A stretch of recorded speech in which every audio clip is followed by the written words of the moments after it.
होती थी तो बेटे भी। हजरत वहाब इब्ने मुनब्बे के पास मजदूर आ गए, मजदूर।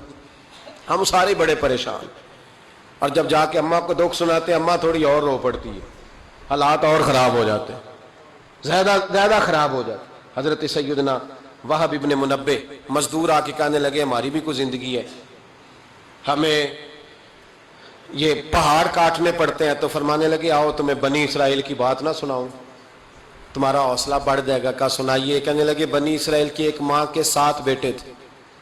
बादशाह ने कहा खंजीर खाना पड़ेगा, जो बच्चा यूरोप भी जाए ना उसे भी तलकीन करके भेजो कि बेटे हराम हलाल का ख्याल रखना है, इसलिए कि नबी पाक अलैहिस्सलाम ने फरमाया जो गोश्त हराम से पलेगा वो जन्नत में नहीं जाएगा। तो किसी का दिल करता है उसका बेटा जहन्नम में जाए।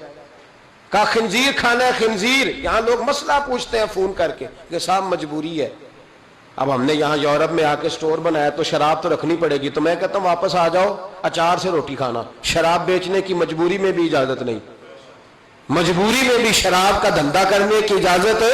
आ जाओ अचार डाल लो। मेरी अम्मा तो कहा करती थी कि गर्मियों में अचार डाल लो और बड़ोले में गंदम डाल लो, फिर खैर सल्ला सारे साल की। तो आओ अचार डालो, गंदम डालो, गुजारा सही होगा, कोई अर्ज नहीं। लेकिन शराब बेचने की मजबूरी में भी इजाजत।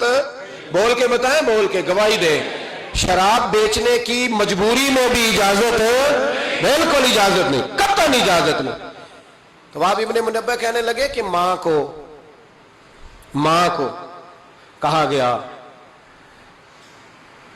कि खंजीर का गोश्त तेरे बच्चे नहीं खाते तो फसाद बर्पा होता है मुल्क के अंदर। बादशाह काफिर था तो खंजीर खाना पड़ेगा। तो मां कहने लगी ये नहीं खाएंगे। तो बादशाह ने मां की आंखों के सामने बड़ा बेटा कत्ल किया, फिर छोटा कत्ल किया। वहाब इब्ने मुनब्बे कहते हैं बनी इसराइल की उस बीबी के सामने 6 बेटे कत्ल हुए। 6ठे बेटे सिर्फ किस बात पर कि खंजीर का गोश्त खाना है। तो मां ने कहा नहीं, मैं अपने बच्चों को हराम खाने की इजाजत, हालांकि शरई मसला है, जान बचाने के लिए गुंजाइश है, लेकिन जो डट जाएगा वो बड़ा शहीद होगा, उसका दर्जा फिर बड़ा होगा। 7वें बेटे की बारी आई तो मां की आंखों में आंसू टपके। 6 बेटे कत्ल हुए तो अम्मा रोई भी नहीं। वहाब इब्ने मुनब्बे कहते बादशाह कहने लगा कि अब नरम हो गई है, 6 बेटे इकट्ठे कत्ल हो गए। कहने लगा इसको साइड पे जाके समझा ले, है भी छोटा, अगर ये खा लेगा गोश्त खंजीर का माज़अल्लाह तो मैं छोड़ दूंगा, कम से कम तेरे बुढ़ापे का एक सहारा तो रह जाएगा। तो अम्मा बेटे को कोने में ले गई, जाके कहने लगी बेटा मां हूं ना, एक आंसू निकल आया, क्या करूं, मजबूर हूं, लेकिन याद रखना अगर मेरा दूध पिया तो मैंने तुम्हें हलाल का दूध पिलाया है, हराम का लुकमा नहीं जाना चाहिए। मां मुस्कुराती हुई बच्चे को लेके आई तो बादशाह कहने लगा समझा दिया। कहने लगी समझा दिया, वही करेगा जो मैंने कह दिया है, वही करेगा जो मैंने। तो बादशाह ने गोश्त रखा खंजीर का लाके सामने, तो बच्चे ने उठा के गोश्त बादशाह के मुंह पे पटका और पटक के कहने लगा हमें कमजोर समझता है, जो खुदा की तौहीद वाले हो वो कमजोर नहीं पड़ा करते। का ये समझाया था? का नहीं समझाया तो जरा ज्यादा था, पर इसके हाथ ही सिर्फ प्लेट आई है। समझाया तो जरा ज्यादा था, पर सिर्फ जो चीज हथे आनी थी वही मारनी थी ना, तलवार इसके कब्जे में थी नहीं, वरना तेरी गर्दन उतार देता। तो हज़रत वहाब इब्ने मुनब्बे फरमाने लगे मां भी शहीद हो गई और 7वां बेटा भी शहीद हो गया।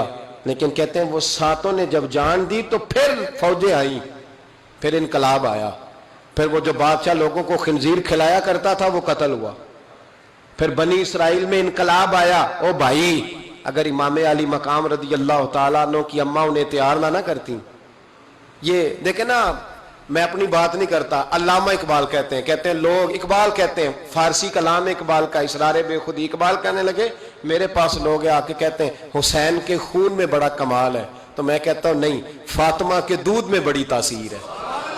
कहते हैं लोग मुझसे आके कहने लगे कि हुसैन का हौसला बड़ा है, तो मैंने कहा नहीं, फातिमा रदी अल्लाह तआला अन्हा की तरबियत ही बड़ी शानदार है, बड़ी शानदार तरबियत है। माँ फातिमा हो और बेटे हसन और हुसैन ना हो तो ये कैसे हो सकता है? ये दलेरी है, ये हिम्मत माँ की दी हुई, माँ का दिया हुआ हौसला जो मैदान करबला में ला के खड़ा किया।